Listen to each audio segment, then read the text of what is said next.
Hello and welcome back to Lorcana Villain. My name is Baker, and today I'm showing round 4 from the Content Creator Set Championship that took place a couple of weeks ago. I mentioned in a prior video that unfortunately the footage from my game round 3 match was largely corrupted, far too much for me to warrant posting any of the match. Which is a shame. I would have loved to have shown it. I was up against Ruby Steel. I did take a 2-0, but it was a super fun game. So a huge shout out to them. But today I am showing round 4. And once again, I've invited a couple of casters to come along to the lair. Let's hope I don't blooming lose it this time. And cast the game. So I'm going to be handing over to Katie from the Lawkeepers Inn and the Wizard Wonderland. Before we get into it, I do want to mention one thing. I have told the casters and they will mention it at the relevant time, but there was a point in the game where I got a ruling wrong. The Ruby Prince Eric, expert helmsman, at one point challenges into a Sisu empowered sibling, banishes the Sisu courtesy of Eric's effect, and there was a Gustav on board who should have readied here. I got the ruling wrong. It was me that said that he doesn't ready. So I want to apologize for that. It was 100% a mistake on my end. When you get to that part of the game, I think most people will agree that it didn't change the outcome of the game, but it could have. So I just wanted to mention that, and again, apologize to my opponent for that. But nonetheless, this was a really fun match, and I'm super excited to have Katie and the Wizard on casting it for me. So a quick shout out to the channel sponsor, Cardmarket. If you're looking for Lorcana singles at competitive rates, then check out Cardmarket. But let's get into the match. Welcome to the Villain's Lair. I am your villainous wizardly host, Wonderland, and I am here with Katie, the Lawkeepers Inn. Hello. We're going to cast the whole thing like this, like villains. but this is so exciting. Yeah, we get to be in the lair, and we're going to the past to the first set champs in the world, right? Yeah. For this early edition, like just 4 days, I think, after the banning. So if this list doesn't look up to date for you, it is a little old, but like he had 4 days after the banning. I think he did pretty good, and it looks like he just copied something he got from Ed, which if I'm gonna steal a list from anyone, that's a pretty good person to take it from. Yeah. If I'm at least, because he's probably thought about it. I'm like, listen, I don't know if I'm smart, but I know Ed's smart. But Villain knows. He looks at deck lists every week, and so he knows how to look at deck lists and give it the emperor up or down. And in this case, I mean, even up to this day, Ruby Amethyst kind of struggles to find what its true identity is. So if you showed me this today and said he ran it today, I'd say probably, because I mean, there is no one single but yeah, it's like a classic. I'd call this one like, you want to hear one of my favorite songs, and we see it all. We got, but with the exception of Pegasus, that's kind of a fun anti-Diablo tech, as they say, because that was the big fear. The minute Hiram was banned, they're like, "Oh yeah, there's a bird." Yeah, and it kind of evolved into playing the Peter Pans and then the Iagos. This is like the first step where someone was like, "Oh man, the evasive is what we need. What's the next evasive we can do?" And then Peter Pan was like, "Wow, this with the Iagos is kind of neat." And I do like the answering Sisu. It's also like kind of big brained, because when Flaversham was banned, everyone's like, oh my goodness, I have to play all the cards that don't lose to Sisu now. And he's like, surprise, I still got her right here. Yeah, and he's kind of, I mean, we say heads up play. I think the meta will shift back to Madame Medusa. So I know that like for a moment we're like, Madame Medusa who? But I'm seeing a lot of Beasts, a lot of Robin Hoods, where I don't know if you agree with this, that Madame Medusa might be sneaking her way back in after this first, because here when we're recording it, the first weekend of official set champs just wrapped up. What are your thoughts on that? Yeah, I definitely think it might be coming up more. Emerald Steel is all playing Medusas, and then it even looks like Amber Steel's also playing Robin. I said Medusa, but they're playing Robin Hood. I know, yeah. So but yeah, they are. Emerald Steel's playing Robin Hoods, and some are even playing Beast again. Yes. And once Beast is a mainstay of the format, there's no way that Madame Medusa is not coming back in pretty big force. So Baker saw through that. So, we can say it was early, but I mean, he might be onto something here. But so the match we're watching today is important because this is the last match before basically end of Swiss cut to tops, correct? Yeah, I do believe it's round 4, and it's a winning in for whoever gets it gets top 4. Maybe it's round 5, and the 4 I'm thinking of is to get into top 4. But anyways, whoever wins this gets into top 4, and that is what's important. Yeah, and I think for set champs, generally, like the content creator ones are going to be 16 people, and then if that's the case, there are 4 rounds before the cut. So, whoa, he's shaking them hands. So I don't know if that was faster. He's just like, maybe no, it's just how the camera looked. That is a normal shaking speed. You obviously just need to upgrade and improve your dice rolling. I do. I was just like, I've never seen normal to me.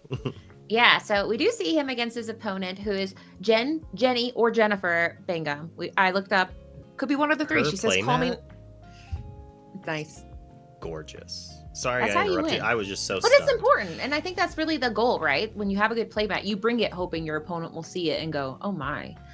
So I think check. She already nailed that. Now, as far as the die roll goes, I was too busy just catching up with the hand rolling that I forgot to pay attention. Is that Ruby Steel? I mean, yo, that's a Lumiere, a John Silver, a Pete, a Doc, and she's thinking about what she wants to get rid of. Prince John, the homicidal maniac, my favorite. Not Prince John. Eric, sorry, whatever. It's a guy, 4-letter Prince name. But I think I saw that in Villain's hand? No, was that in her hand? Was that Eric? She's about to show it again. No, it's a Pete, and that's the pirate, Long John Silver or John Silver. Okay, I was really hoping she was running that. He's a donut. He's a donut pirate. Long John Silver. Long John. Listen, we're doing our best here. But yes, so it's hard, and that's why these decks are very interesting. Is you kind of get used to, oh yeah, these are the cards you see, but the minute you see a color pairing like this, you're like, uh-oh. You kind of know there's cards that are good, but you don't know 100%. And Baker doesn't know probably either, because what are you up to, Jen? I'm assuming he's not expecting to play against this. Yeah, and we see Doc, which a happy Doc. So even Jen's here is like, if I see a bird, I'm throwing happy at him. So everybody at this tournament had the same wavelength of I'm terrified now. I wonder if she's also playing Pegasi as well. But we do see one Pegasus go down to the inkwell and a broom here, and just So her hand right now is Doc, Pete, Sisu, or did she ink the Sisu there? She just inked a Pete, which is always kind of stressful when you don't. I mean, she knows there's a Be Prepared coming, but she has 2 Petes, so and so he's now at this point. He saw that the color combo. He doesn't know what it is, but he inks both his Pegasus. So his tech, I don't know how many he had. I think he had more than 2, but at this point, yeah, his anti-Diablo tech has been inked twice. I had the logo in a nice spot, and then Baker went and moved the life total thing right underneath where I had the logo going. Listen, he's omniscient. He wouldn't be called a villain for nothing if he wasn't up to some plans. I think that was a Jim Hawkins. I love Jim Hawkins on Jen's side. Yeah, Jen is playing some spice. Oh, we see Super Goof too. Just throw a goof. When in doubt, get in there, goof. But either turn 2, perfect. You can't ever throw any shade on a turn 2 Smee. Although she seems not 100% sure if that's where she wants to be going right now. I think she's determining whether or not she wanted to trade. Okay, she's like, I might take this back. I'm like, I think it's safe, but that's fair. I mean, that's kind of what this kind of wider style of play, I think, is you kind of calling their bluff. Are you like, would you throw one of your guys over here? And the answer is, she said, yeah, it's happy. Yeah. I don't have any reason for him to hang around. So he's kind of like Baker at this point is being like, well, I can be kind of control-y. I also have these other characters. If you want to get rid of this Happy, then that means that Happy's not eating my Diablo. And that's a pretty good thing. Yeah. And this is a bit of card draw for his next turn. Yeah, you can definitely tell that he was in the zone on the I want cards with seeing that library come down and Diablo, Chernobog. So no matter what, he's getting some cards at some point. Yeah, we saw the broom go, but knowing that he had every card led to maybe some card draw, maybe made him a little bit more agreeable to do that exchange, like you said. And then there's Moana. Man, this is when I kind of wish we had somebody just is like switching the cards as we say them. But I'm gonna pull them up personally because I'm just like I was not prepared for this much spice. But it's England and maybe they like spicy food there. I haven't heard that stereotype, but perhaps they're starting I've heard the exact opposite. I have too, but I'm trying to be optimistic here. We're racing. She doesn't care about that library. Nope. Oh, but that does get a damage on the Smee here. Because the Sisu is not a captain. Notably Captain not. Sisu. Which then makes that Chernobog. Baker catches it. The classic. Someone's gonna. That's the most said sentence in all Lorcana that Smee has a damage on it. Of all the sentences, that was actually said the most. That really could be a pretty high one, but I'm sure gain a lore is probably like the most said or something, or ink this. Pop a pop. We don't say that as much anymore, unfortunately. We haven't been popping many popsicles these days. And yeah, good. Rest, insert. So anyway, we have Mr. Smee here. He's gonna be... Are you doing this zooming? No. Oh, okay. I like it then, because then that's so fun. That whatever camera was doing that. The amazing editing is done by Baker, so if we see some skips... Oh, then there's nothing wrong. Yeah, he's just like cutting forward so we don't have dead space. That's actually very nice. I don't know if you know this, Baker actually takes like 10 minutes per play. They went to time like 30 minutes after. We can't do this on his channel. That's the only place to do it. I can't do it on my own channel. You have to be mean to him on his own channel. I'm on thin ice. I don't think he knows me well enough for any jokes. Baker, you did great. You play exactly the time wherever you are. Anyway. You played perfectly. Yeah, you played. It was chin up and all that. It was all good. And yeah, now we see go ahead and ink. We've seen this is her third Pete she's inked, and she has to know be prepared is on the menu probably. So is that a 6 lore, right? She's at 6. I wonder if maybe Baker got a little greedy here. And maybe could have traded his followers with the Smee last turn. I mean, he's going to do it now, draw some cards, but it's possible that lore might have mattered. We'll see. Yeah, and putting in the library means, you normally you lose out on that card, but he gets a card. Chernobog's banished. It could have been 2 cards if, things were different, but 1 card is still better than nothing. She did do a little dance there, which I don't know what I do if my opponent did. Yeah, I don't know if my opponent does that. I'm like, what are you dancing? I'm pretty sure someone was walking behind them. Oh, okay. I thought she was just very happy, and I'd be like, what did I do? You can't be that happy.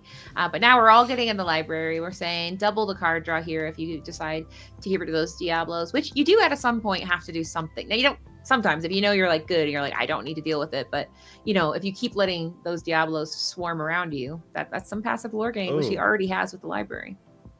So the super goof is already kind of not good for Baker, but now a Maui as well.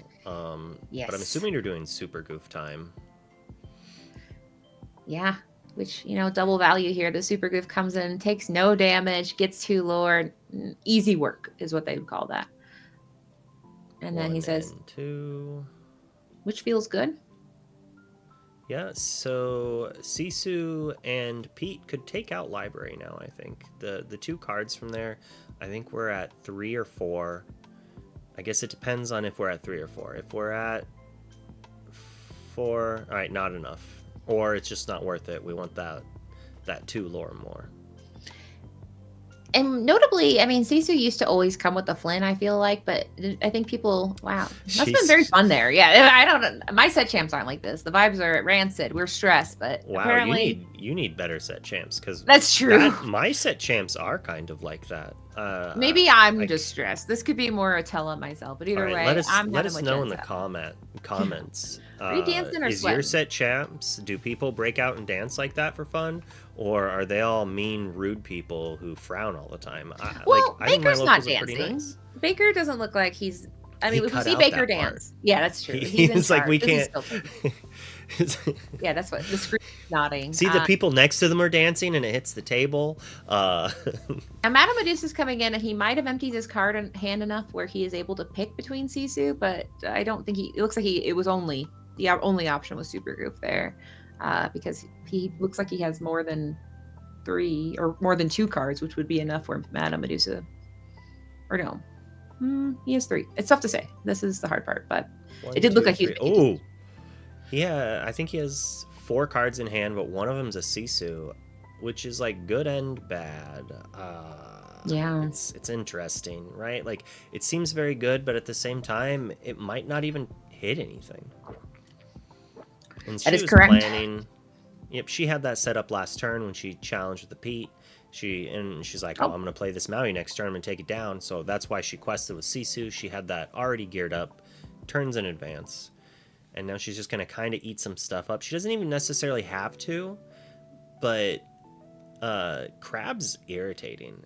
Like being able to play a Crab, draw a card, and get rid of Pete, while then Medusa also takes care of the Sisu is like quite irritating. So it's some pretty good gameplay on her part. Oh, is he just B-prepping?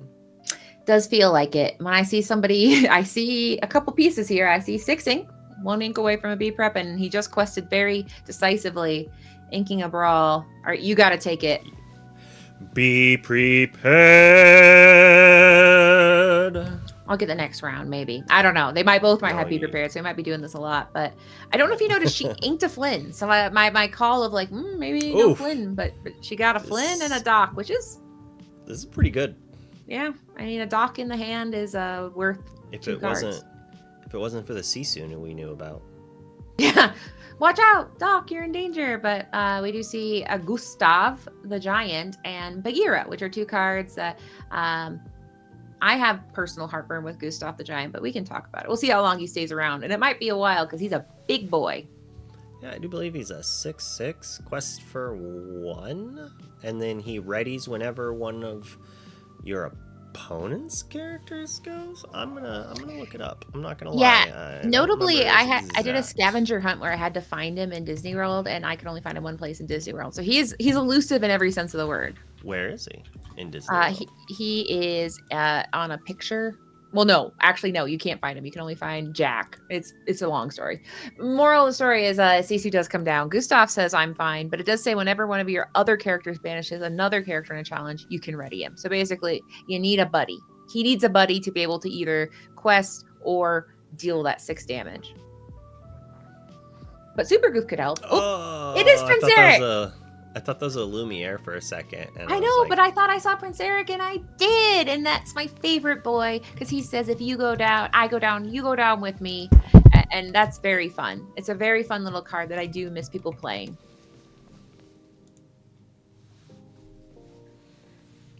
Yeah, so the pressure, Jen keeps putting the pressure on here. I mean, we see Baker, he's notably not dancing. He's notably doing the math and saying, okay, well, that's big. And unless I get rid of this Eric, Gustav can come for whatever he wants. He can get the dragon. He can go ahead and get that library. So he has to be, what am I going to do? And I can't get rid of Eric without also getting rid of something else because of his ability, which allows you to destroy a character if he is banished.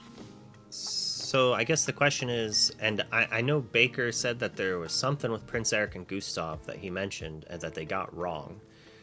So if Prince Eric challenges Sisu and then gets rid of it using the ability, is that still considered in the challenge since its trigger happens in the challenge? I think I remember, it's all bag. So, as long as in bag, resolve at same time is how I've always understood. Because, it's part of the challenge is his ability.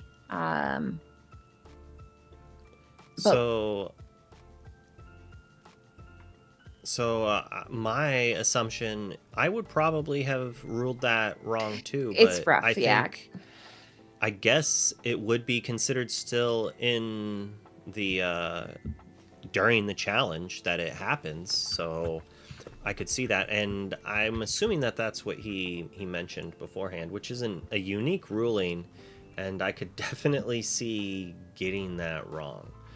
He does say that Gustav should have readied. Yeah, and I guess if we say the challenge bag, and all Eric says is when this character is banished, you may banish chosen character. So all of it is going in, basically. He gets banished in a challenge, then it's part of that challenge. You get to do the ability. So I guess it makes sense from the marble. I just think when you think of Magic Brain, it's like, well, that doesn't make sense. But So then Gustav could have quested for shot in. 1 or put 6 damage on the library. Yeah. Or is that it's 8 for the library, correct? Or 6? It's 8. Could have just put 6 on it, Okay. not finished it. And then not readied. So realistically, I'm assuming Baker's just gonna win on his turn, basically. So yeah. And it makes It sense. did 'cause not I- actually impact the game, but I could see. It's good to know how that actually works. Yeah, I mean, and candidly, people haven't really ran. He was a set 3 card, and people haven't ran him in a while. He's uninkable, and there's so much congestion for picking uninkables in these Ruby decks that it makes sense that he has kind of fallen out of favor. And this is why you call a judge, because players don't know everything. There's a lot of weird interactions like that the player is only going to know normally if they come across it and a judge has ruled it. Or they've, like, eventually when we get an amazing digital client, hopefully when you watch this in the future, you'll be like, but they already announced that, because we're hoping that tomorrow's announcement might have it. Who knows? Everyone says I'm just grasping at straws, but I don't care. Those straws are attached to a digital client. I will grasp them.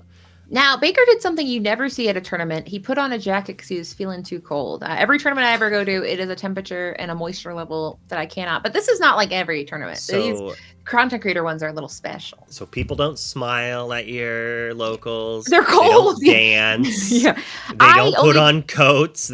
So it's just really hot and muggy. And Yeah. It's in a basement downtown. Is where I play. So it's Bricks. it's 6 feet under. It's Mhm. hot. It's not a happy place. It's not. Hades is there. A guy Hmm. named Hades runs it. Yeah. Oh, Dylan yeah, might know all about right, him, yeah. So we get to see here that is she able to get a 1-drop? She got 2 RLS legacies, unless she has a couple different locations in here. And we got a Flynn, some Sisu. So notably, she's got some enchanted. So this is a deck that either she believes in and or just she has a lot of enchanteds on hand. But I love Steel Ruby players because they're like, give me more removal. There's not enough. I need twice the removal. I think, and then obviously they have some location synergy that you don't get unless you run this color combo. Not a lot of decks can pull off some of this fun stuff with pirates and boats. It is one of the nice aspects that the more sets we get and the more cards we get, new archetypes can come along, and that's a face. That's. I mean, that's the thing that I do. Sometimes, like, I'm like, that was funny, and then somebody, you're like, I don't know. I just love that it was cut to it. So, Yeah. like, it went from Yeah, Baker was normal like, I'm face leaving to that in. Yeah. He said, well, I'm not deleting that. So now she's like, okay, what do I got? Well, Gustav, you are definitely a card. She wants that Flynn Rider to trigger every time. Yeah, and that's a good point that we did see that previously in a deck where the Gustav, I mean, you didn't even need him for the other effect. He was literally just really helpful at making sure that Flynn, no matter what, if he's in play, you win. Not a lot of cards have more strength than 6. Yeah, you Now just have to- Gustav. Oh, sorry. Go ahead. I was just gonna say, you just have to hope your opponents don't have a Maui to tie it, but that's still 2 turns after. Yeah, and that's something I was looking up. It's a 3 cost, and that's, I mean, I think one of the reasons people don't play it because it's a lot of work. But in this case, the synergy is definitely there, and it kind of puts the pressure on if she can get Gustav out, then it's like a Maui trap because Maui has to. If he's exerted and he has reckless, then sorry, Maui, you have a date with a giant. I mean, that's a pretty decently aggressive start. I don't know if I want to quest here, but I think we do. I think it's fine to trade your opponent's 2-drop Flynn Rider with your followers here. The issue is next turn it's Super Goof's a card. We already saw it once, and we basically lose our whole board drawing cards, and our opponent's gaining 3 lore off that Flynn that we can't really contest very easily until we get to turn 5 for a Maui, which then has to rush in and might not even be around on our next turn. Yeah, I mean, the math's not good for Maui on that kind of challenge. And like you said, I mean, the Super Goof kind of, he felt good trading with that, or questing with the Chernabog, because, yeah, it'd be really nice if he could take down that Flynn with just 1 Chernabog. But now that Flynn is just presenting, like you said, turn after turn, a really annoying little lore game there. And notably, as far as answers, he could get to an Elsa, he could, but Brawl, but he only has a few outs before he can deal with that Flynn. This is some trickiness. She's just like, RLS Legacy, what you gonna do? And Baker's like, well, I have to take it out. But now she gets to drop Super Goof or Maui, eat 2 characters, and be good. Like, whenever one of your other characters banishes another character in a challenge, you may ready. This wipes Baker's board. He doesn't even need to play the Rusher. Flynn Rider also readies a thing, right? So with the Rush character, we go in, we eat followers, we ready Gustav. Gustav eats Sisu. Flynn eats a broom. Then ready Sisu, which then eats the followers again, right? Although he's obviously going to crack these to draw cards, I think, because he has to kind of make that play not happen, because he does probably is aware that the Gustav is a machine gun when it gets going. Yeah, I mean, very similar to Scarbish's Cheater, or I think another combination, Pyros can fire off, where, yeah, once you have that giant body doing lots of damage to little guys, it doesn't work out very well for you. But I will say it was a smart move to get rid of that RLS Legacy, although he doesn't know there's 2 more behind it, because... Two more? If those characters all start getting evasive by moving there, and Jim can move there for free, you got a problem on your hands. Yeah, this game does not look fantastic. She's like, I know I can ready this. She's like, I was wrong last time, or I was told I was wrong, but she was right, because she did read it, and then but it looked like she also questioned 100%, it. Yeah, but this time it's not weird. It's not Eric banishing through a banishment. It is good old fashioned goof on creature or character interaction. There's the Maui.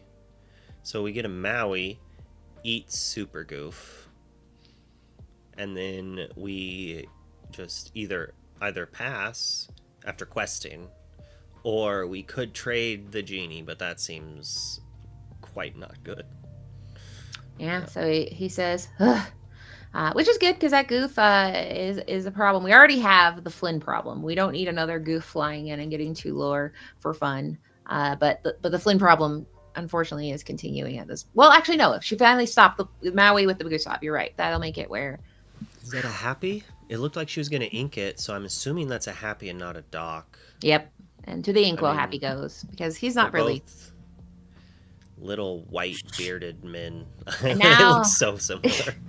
And now things are going to fire off, because Jim Hawkins can move to any location for free, I believe, correct? Anytime a location comes into play, you may move Jim to it. And if you have a character at RLS Legacy, it's 2 less to move any other characters there. And if they're there, they get evasive. So suddenly it's really cheap to get people in that boat. So maybe Gustav would like to get on there if he makes it through this Maui. Yeah, this genie is a little scared. And this is going to be unfortunate for Baker. He's dealt with 2 legacies. And Jen's just going to be like, who cares? I mean, that's the face of a person that knows. Like, that's the smile of a person that says, I have that same card. She played Yu-Gi-Oh! So I'm expecting in her mind is just like, you fell into my trap card, Yugi! I always think of Death Note with the, no, not yet. Because that's when you can't let him know.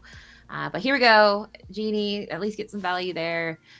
Because, he also knows that, Be Prepared might be his only ripcord out of this situation, because that Maui could technically, none of the characters right now want to challenge into him, but as long as both of them on the board, he should be okay. But Be Prep could happen, so he's got to get that lore in while he can. Beep Boop Bop is the 3rd legacy. Yeah. Good enough. Well, is she going to move a Flynn or a Gustav? Because she's got enough ink to move them there, too. Let's ready up a Gustav if we remember to do it. It is a May ability, but she remembers. Yep, you can tell they're doing that. I get it. I know it. Listen, we've all put in cards that were like, listen, I'm pretty sure I know how this works. And then by the end of the event, you do. But at the beginning, you're like, this should work. In this case, it does. Now, the tricky part is we did get rid of the Maui, who was doing some checkmating on the power for Flynn. But Jim, I'm pulling him up. What's Jim? He is a 5-cost 4/4 that quests for 2. That when it comes into play, you may put a location that costs 4 or less from your hand into play. And Jim says whenever a location comes into play, you may move Jim to it for free. Yeah, so Baker knows the value of these boats here because obviously the other thing, after all those other perks, it also gains 2 lore per turn. So we can definitely understand why he's been very eager to deal with this library every single time he can. Did I say it quested for 2 when I was describing it? I think that's how I said it. Well, it's kind of questing. It's a boat. It's traversing. Ooh, we see another goof. That's super goof. Yeah, so with a Smee and a super goof, I'm assuming we're doing the super goof first. Puts us up to 15. I guess we could quest for 2 more to 17 or just wait. We probably just wait because he has to play a B prep or he kind of loses because you get to gain 3 from the Flynn trigger and then 2 from the quest. So that is Lorthal without a Maui or a Be Prepared or a Brawl or a Medusa. He has a lot of outs.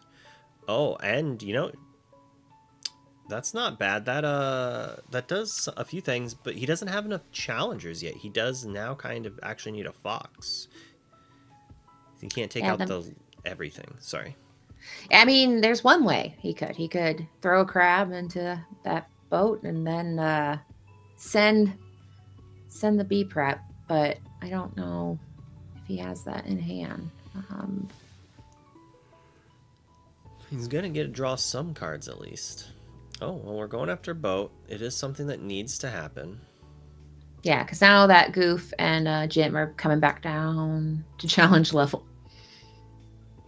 Although that does not look like the face of a man. That has to be prepared to has a plan, yeah. He's like, well. Oh, well, all right. That's a man with a B prep. Yeah, it's a man with a B prep and 1 other card in hand. That's a man is going, well, is there any way I don't have to get rid of? But he's going to get 2 more. Yeah, and he gets to keep his library. Oh, I do believe you are up. For singing. Oh, be prepared. Oh, that was scary. I was like, you were up. I'm like, up. Like, what? Should I get back down? I'm so scared. It was a little late. Sorry about that. But we'll get it. I think we're going to have at least 1 more chance, probably. I mean, you're going to get knocked down, but you're going to get up again. They ain't never going to keep Baker down. Now, we do have I think it's Moana. Jen we're not keeping down. Yeah, Jen's kind of, she's smiling like a person. Prepared. Yeah, but you can only do that trick so many times. So we'll see if the Be Prepared is that a lines dock? are in his favor. It probably is. That always is, right? If you're running Doc, that's the card you have in your hand. Oh, Jennifer. Jennifer. A Doc into a Pete, that's illegal because, yeah, I mean, it's not enough on its own. We do see her looking at that John Silver going, well, that's quite tempting because I believe that's the location synergy one. And he's pretty beefy, even without locations. I feel like she's like, do you have another B prep? Like jokingly, and then is like, oh, then I'll play Pete. Yeah.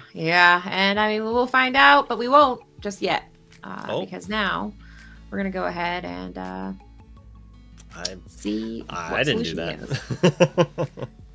That was, That was when he was grabbing another Be Prepared. So that's a half Be Prepared. That's like a little prepared. Sisu comes down and gets run of 1 pesky challenger, but Pete's still there. This is a close game. Yeah, it's a long road ahead for Baker because, I mean, he has been able to get some card draw, but now we see a double here of Flynn and John Silver. Is that an Elsa in his hand?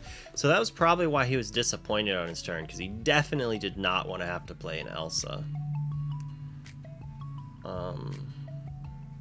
But he has to do something. And the frustrating thing is I'm just predicting she draws a location and gets in for 2 with silver after he answers the Pete and the pesky 2/2 with like a brawl or something like that. Well, we've seen 3 RS Legacies, and we haven't seen any other locations in her deck, as far as I know. So I don't know at this point, like, is she running a second? I'm sure she's running mines. There's no way she's not running a playset of mines. That's true. Yeah, it'd be kind of funny. There's also sometimes people run, I think, Jolly Roger is another, or Skull. I think there's a few others that they usually like to run. So we'll see. I guess that would be a really great momentum changing play there. Brawler B prep. And B prep's here kind of rough because you're playing it on your own Sisu and whatever this character. We're drawing 2 cards. We're gonna find a brawl. Cards. That's what we're going for. Okay, we sack the broom. One more. Nope. Oh. Yeah, wow. That is Super Saiyan. You think you could put up like the Super Saiyan flames above that win there? I wish I was that good at video editing that quickly, but yeah, maybe we all saw Baker it in our can heads. do that in post editing, and then edit out this part where I'm like, he could do it in post editing, make him look really good. That's on him though. He'll probably leave us in. You saw your mine, so finally that makes sense. You know, you see 2 dwarfs, you got a mine. That's how you know you have a dwarf infestation. Is if you see 2 of them and a mine's right behind them. But I was thinking about it when we first saw the gym, and I was just like, I wonder if she's playing just like a couple random 1-ofs, like Agrabah or something that's just like a 3-cost, gain 2 lore, 5 defense, just to have that. Or if she's just like, no, just the 8 is good enough. It is okay with Jim. A little zoom in to show his hand there. Enhance again. Enhance. But we shall see. Probably rewind and pause it, but we'll see it again. Well, yeah, and we're gonna see it. We'll live it. We'll live the experience because, like we mentioned at the beginning, who wins this gets into the top 4. And he's about to show his hand again, and it cut forward. Oh no! All right, he's got a Maui. He plays with his cards too close to his chest, which is smart. Honestly a good attribute. Yeah, when you play pixel board and you're like, or any kind of online client, you will go, you might want to move your cards because those camera games, it's very easy to accidentally just go. And you're like, I don't want to see, please. I know that'd be nice, but okay. So we got all stuff good. We got the happy, the Smee. We got a nice curve here, basically. Is this gonna be the game we see? The John Silver come into play? Perhaps. And he notably was a promo card, and he has the synergy of for each location you have in play, this character gains resist +1 and gets +1 lore. So he was very, very fun in Inklands, definitely Inklands sealed, because if you got him in like 3 locations, good luck. That is a problem. Here we go. We're cooking. Baker's doing not as wide as he has the past, but either way, he's putting down cards and hopefully offering a trade again. Yeah, saying, well, I don't think because oh yeah, Happy does hit for 2. That's his because he can go for Diablos. I forget that. So it's Doc that has 1 strike. They're basically now we're saying all dwarfs, but not. They're different. One's happy, one's grumpy, and we see a Smee come in, which is nice.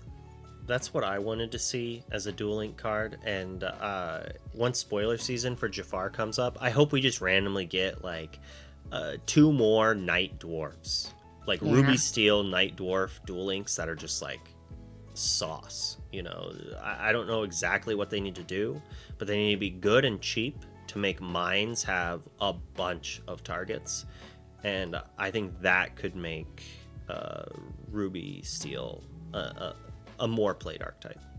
Yeah. Even though Jen's doing her darndest to be like, why aren't you playing? It seems good to me. Yeah, she's like, hi, this is me from 4 weeks ago saying you should have been doing this for past 4 weeks. Double 2 mines. Her hand is now notably no mines in her hand, or sorry, knights. Dwarfs? Is it? Yeah. Is it knights or dwarfs that get the special treatment in the mine? Knights. Got it. Yep, that's why you said. So in that case, not a lot of knights in that hand. And by none, Yeah, I mean, I guess no. I guess we don't need knight dwarfs. We just need more good knights, but Yeah. it'd be more flavorful if they were also dwarves, I guess. Yep. This John Silver could get quite resisty and loreful. Exactly. Yeah. Once that engine gets fired up of the resist, as we know, Ruby, the only button is the eject button because it's hard to challenge into something with resist. Now, Maui is a nice antidote, but still, we will see how much we can get that John Silver, if at all, pumped up.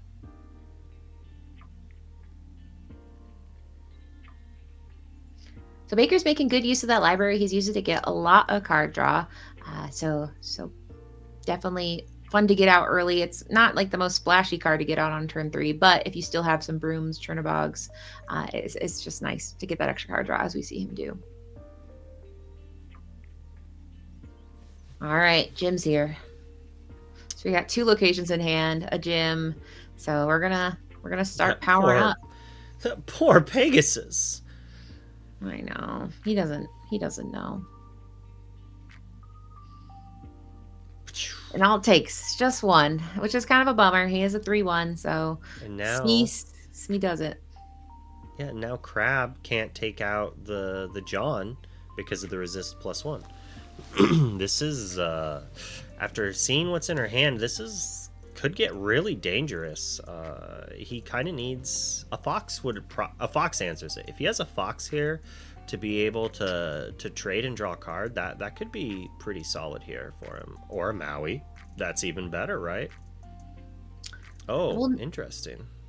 Yeah, and that's nice. It helps kind of get away because he doesn't know how that engine. He knows if he sees John Silver, there's more locations coming. True. So it is kind of smart to say, okay, let's calm down here. In this case, so go for it. Oh no, in this case, that's one way to kind of make John Silver less scary is don't look at him, just deal with the problem that's fueling him and then deal with him later. Do you see what card she just drew? Is that Moana? It's gone. Yeah. She it's said, an ink, but it was the shift Moana. She said, yeah, you can see it in my ink. But this is nice because, we get a free location. And Resist John is back on the menu. Now, it is important to note that I've been facing on my computer towards the match, but it does look like I am facing the wall this entire time of recording. So just know that in my mind, I'm staring at the match. But if it seems like I don't care, I'm not a conscientious objector. But either way. You now, put it John, on the wrong monitor. I know. What have I done? It's okay. I'll just look like I'm just like, I get it. I don't need to see. Either way. We got some ingredients here where Jen's not out of the clear. That Maui is definitely has a another Maui. Few things he could do and help start working on the RLS legacy if he gets some friends like Elsa, who's happy to. Well, are they going for Jim or them? Yeah. See, he's going after the locations here. I don't know if that's I like this one. I think needed to be done, but. I think I would have taken out the John Silver last turn. And I understand that he was afraid that she goes happy move, deal 2 to your Maui to answer it. But it's still the mine is only 1 lore. The silver is 1+ lore. And if she has another location like she did, then it's 2 lore and quite a bit of pressure and hard to deal with where you don't actually have very many characters that can actually answer that. Yeah, and that's one of the benefits of bringing one of these kind of off-meta decks is there's not a lot of... You don't really get... You're kind of thinking about it in the moment, and it can be difficult because not many people run this deck, and this is... it's tough. It's always the hindsight thing. When you see their hand, you're like, I did make... He's like, I need to be prepared right now. I'm in danger. Yes. And be prepared. They like to hang out together, I find. And he certainly does not have... Oh, do you see one? I see a Maui. No, I see Maui, which is, not helpful. Bad. That's a lot of lore. That is. A lot of lore. Some might call it Lorthal on board. But I wouldn't. I would call it She's got game. Getting ready to sing. I Come on, hope. Baker, I don't mean, let me it's down. now. Uh-oh, Okay, we're drawn. keep going. We'll keep it going. Another Friends. And that is a Turtlebox Ball. I see a lot of purple. Yeah, this is... So the color purple is notably not going to be Ruby. So he might be... The problem is that Oh my Super Goof gets to draw. Yeah, we're drawing again. Come on. Flip Yeah. flop. So it quite literally One is. more. Be prepared or no. Oh. That's... Oh, we have sound. Okay. Oh my goodness. I love it. And there's Harlan. And Yeah, we gotta...